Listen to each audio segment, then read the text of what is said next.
2 Samuel 19, New Living Translation. Word soon reached Joab that the king was weeping and mourning for Absalom. As all the people heard of the king's deep grief for his son, the joy of that day's victory was turned into deep sadness. They crept back into the town that day as though they were ashamed and had deserted in battle. The king covered his face with his hands and kept on crying, "O my son Absalom! O Absalom, my son, my son!" Then Joab went to the king's room and said to him, "We saved your life today and the lives of your sons, your daughters, and your wives and concubines. Yet you act like this, making us feel ashamed of ourselves. You seem to love those who hate you and hate those who love you. You have made it clear today that your commanders and troops mean nothing to you. It seems that if Absalom had lived and all of us had died, you would be pleased. Now go out there and congratulate your troops, for I swear by the Lord that if you don't go out, not a single one of them will remain here tonight. Then you will be worse off than ever before." So the king went out and took his seat at the town gate, and as the news spread throughout the town that he was there, everyone went to him. Meanwhile, the Israelites who had supported Absalom fled to their homes, and throughout all the tribes of Israel there was much discussion and argument going on. The people were saying, "The king rescued us from our enemies and saved us from the Philistines, but Absalom chased him out of the country. Now Absalom, whom we anointed to rule over us, is dead. Why not ask David to come back and be our king again?" Then King David sent Zadok and Abiathar the priests to say to the elders of Judah, "Why are you the last ones to welcome back the king into his palace? For I have heard that all Israel is ready. You are my relatives, my own tribe, my own flesh and blood. So why are you the last ones to welcome back the king?" And David told them to tell Amasa, "Since you are my own flesh and blood, like Joab, may God strike me and even kill me if I do not appoint you as commander of my army in his place." Then Amasa convinced all the men of Judah, and they responded unanimously. They sent word to the king, "Return to us and bring back all who are with you." So the king started back to Jerusalem, and when he arrived at the Jordan River, the people of Judah came to Gilgal to meet him and escort him across the river. Shimei, son of Gera, the man from Bahurim in Benjamin, hurried across with the men of Judah to welcome King David. 1,000 other men from the tribe of Benjamin were with him, including Ziba, the chief servant of the house of Saul, and Ziba's 15 sons and 20 servants. They rushed down to the Jordan to meet the king. They crossed the shallows of the Jordan to bring the king's household across the river, helping him in every way they could.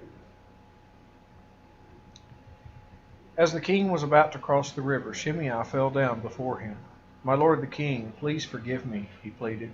"Forget the terrible thing your servant did when you left Jerusalem. May the king put it out of his mind.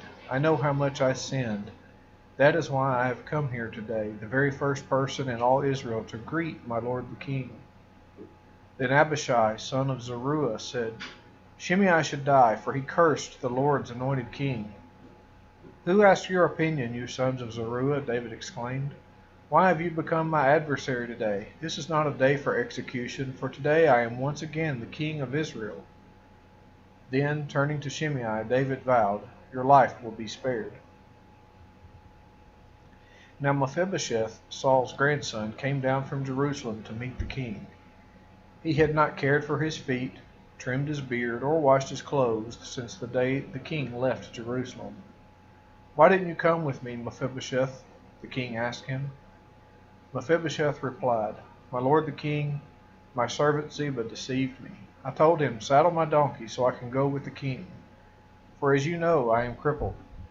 Ziba had slandered me by saying that I refused to come. But I know that my lord the king is like an angel of God, so do what you think is best. All my relatives and I could expect only death from you, my lord, but instead you have honored me by allowing me to eat at your own table. What more can I ask?" "You've said enough," David replied. "I've decided that you and Ziba will divide your land equally between you." "Give him all of it," Mephibosheth said. "I am content just to have you safely back again, my lord the king." Barzillai of Gilead had come down from Rogelim to escort the king across the Jordan. He was very old, 80 years of age, and very wealthy. He was the one who had provided food for the king during his stay in Mahanaim. "Come across with me and live in Jerusalem," the king said to Barzillai. "I will take care of you there." "No," he replied, "I am far too old to go with the king to Jerusalem. I am 80 years old today, and I can no longer enjoy anything. Food and wine are no longer tasty, and I cannot hear the singers as they sing. I would only be a burden to my lord the king. Just to go across the Jordan River with the king is all the honor I need. Then let me return again to die in my own town, where my father and mother are buried. But here is your servant, my son Kimham. Let him go with my lord the king and receive whatever you want to give him." "Good," the king agreed. "Kimham will go with me, and I will help him in any way you would like, and I will do for you anything you want." So all the people crossed the Jordan with the king. After David had blessed Barzillai and kissed him, Barzillai returned to his own home. The king then crossed over to Gilgal, taking Kimham with him. All the troops of Judah and half the troops of Israel escorted the king on his way. But all the men of Israel complained to the king. "The men of Judah stole the king and didn't give us the honor of helping take you, your household, and all your men across the Jordan River." The men of Judah replied, "The king is one of our own kinsmen. Why should this make you angry?